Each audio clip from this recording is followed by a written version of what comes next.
Assalamualaikum warahmatullahi wabarakatuh. Perkenalkan, nama saya Muhammad Arif Rahman dengan nomor induk mahasiswa 230401010255. Di sini saya akan membahas tentang ujian tengah semester sistem digital dengan dosen pembimbing Ikhwanul Hakim BICT MKOM. Baik, untuk slide pertama perkenalan diri. Lanjut ke slide kedua. Bisa dilihat sistem bilangan dalam digital. Sistem bilangan adalah sekumpulan nilai yang digunakan untuk mempresentasikan besaran sistem digital menggunakan sistem bilangan biner, oktal, desimal, dan heksadesimal. Sistem digital digunakan pada komputer, smartphone, dan sistem embedded. Semua data dalam sistem digital dipresentasikan dalam bentuk bilangan. Mengapa harus ada 4? Karena masing-masing punya peran dan konteks penggunaannya.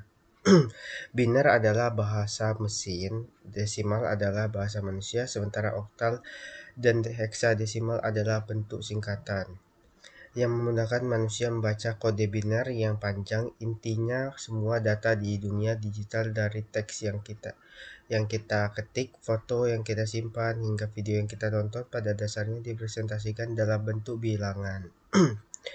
Jadi, memahami sistem bilangan adalah langkah pertama untuk memahami bagaimana teknologi digital bekerja. Slide ketiga, sistem bilangan adalah cara untuk mempresentasikan nilai numerik menggunakan sekumpulan simbol dan suatu basis tertentu radix. Dalam sistem digital, sistem bilangan digunakan untuk menyimpan, memproses, dan menampilkan data di dalam komputer dan perangkat elektronik. Setiap sistem bilangan memiliki basis radix yang menunjukkan jumlah simbol yang digunakan. Sistem desimal basis 10 digunakan dalam kehidupan sehari-hari oleh manusia, digunakan oleh komputer karena sesuai dengan dua kondisi logika, yaitu 0 dan 1. Sistem oktal basis 8 dan heksadesimal basis 16 digunakan sebagai representasi ringkas dari bilangan biner agar lebih mudah dibaca dan dituliskan. Jadi di slide ini kita diperdalam lagi pengertian sistem bilangan. Setiap sistem bilangan punya basis atau radix yang menunjukkan berapa banyak simbol yang digunakan. Misalnya sistem desimal yang kita pakai sehari-hari punya basis 10, artinya ada 10 simbol, 0 sampai 9. Sistem biner yang punya 2 simbol, 0 dan 1. Kenapa komputer pakai biner? Karena secara elektronik dua kondisi ini mudah dipresentasikan, ada tegangan 1 dan tidak ada tegangan 0 atau on off. Lalu ada sistem oktal basis 8 dan heksadesimal basis 16. Jadi keduanya sering digunakan dalam pemrograman dan analisis sistem digital karena lebih ringkas pada biner. Bayangkan kita harus membaca deretan 11, 01, 01, 11, 01, 101, jika dikelompokkan ke heksadesimal jadi lebih pendek dan mudah dibaca. Jadi, meski komputer bekerja dengan biner, kita sebagai manusia sering berinteraksi dengan heksadesimal atau oktal untuk efisiensi. Oke, lanjut ke slide keempat. Konversi 75 desimal, biner, oktal, heksa. 1 konversi ke biner, 2 konversi ke oktal, 3 konversi ke heksa. Sekarang kita praktekkan, misal kita punya bilangan desimal 75. Bagaimana mengonversinya ke sistem lain? Pertama, ke biner caranya kita bagi 75 dengan 2 terus menerus. Catat sisanya dari bawah ke atas, hasilnya 100, 10, 11 akar 2. Kedua, ke oktal kita bagi dengan 8 bagi 75 tambah 8 sama dengan 9, sisa 3,9 tambah 8 sama dengan 1. Sisa 1 tambah 8 sama dengan 0, sisa 1 dibaca dari bawah 113 akar 8. Ketiga, ke heksadesimal bagi dengan 16 banding 75 ditambah 16 sama dengan 4. sisa 11. Nah, 11 dalam heksadesimal dilambangkan sebagai B, jadi hasilnya 4B akar 16. Perhatikan proses konversi ini sangat sistematis dan bisa dilakukan untuk bilangan berapapun. Ini adalah keterampilan dasar dalam sistem desimal. Oke, lanjut ke slide 5. Konversi 110101 biner. 1 biner ke desimal, 2 biner ke heksadesimal. Sekarang kita balik dari biner ke sistem lain. Contoh 110101. Untuk mengubahnya ke desimal, kita hitung nilai setiap digit berdasarkan posisinya. Dimulai dari kanan, jadi 1 kali 2 pangkat 5 ditambah 1 dikali 2 pangkat 4 ditambah 0 kali 2 pangkat 3 tambah 1 kali 2 pangkat 2 tambah 0 kali 2 pangkat 1 tambah 1 kali 2 pangkat 0 sama dengan 32 tambah 16 tambah 0 tambah 4 tambah 0 tambah 1 sama dengan 53 pangkat 2 10. Hasil 53 pangkat 10. Lalu ke biner heksadesimal, kita kelompokkan 4 bit dari kanan 0011 01 01. Konversi per kelompok 0011 pangkat 2 sama dengan 3 pangkat 16. 0101 pangkat 2 sama dengan 5 pangkat 16. Gabungkan 35 pangkat 16. Oke, lanjut ke slide 6.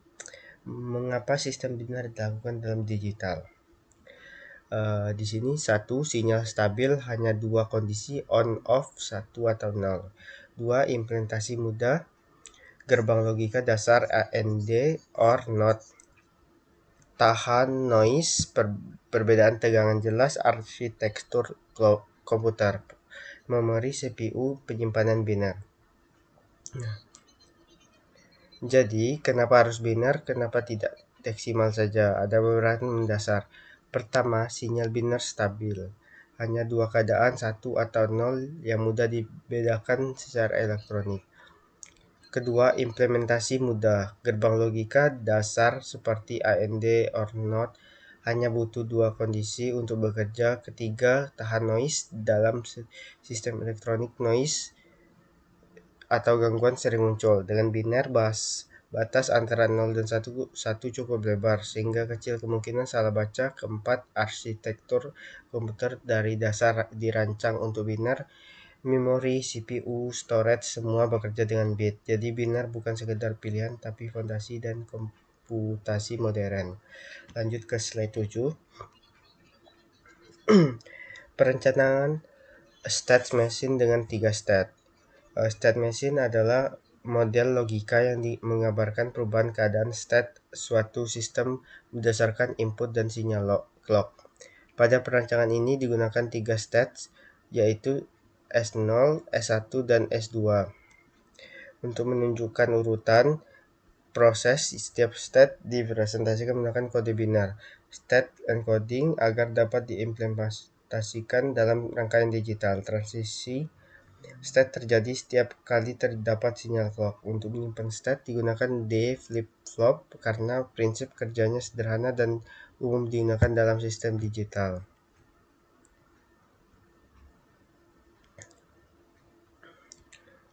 Lanjut ke slide 8.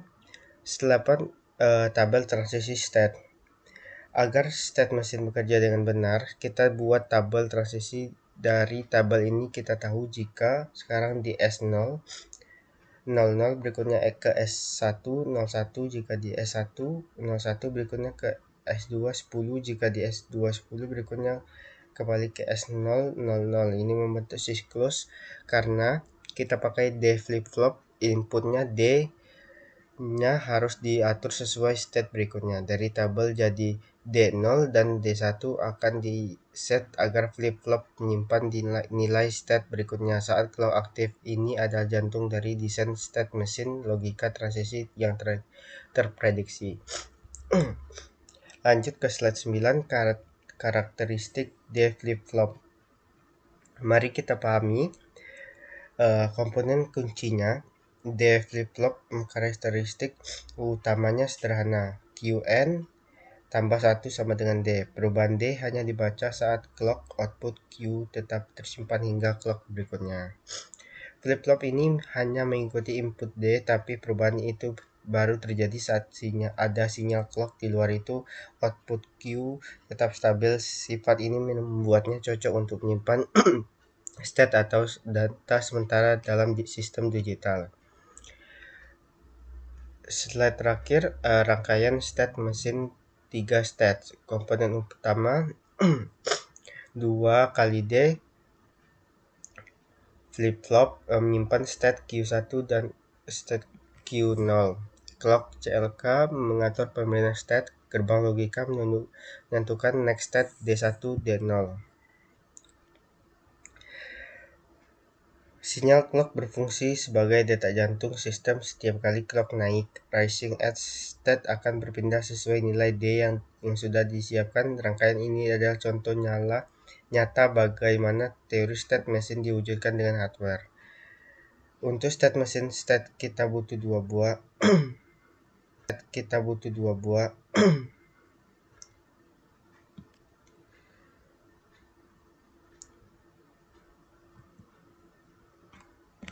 Baiklah.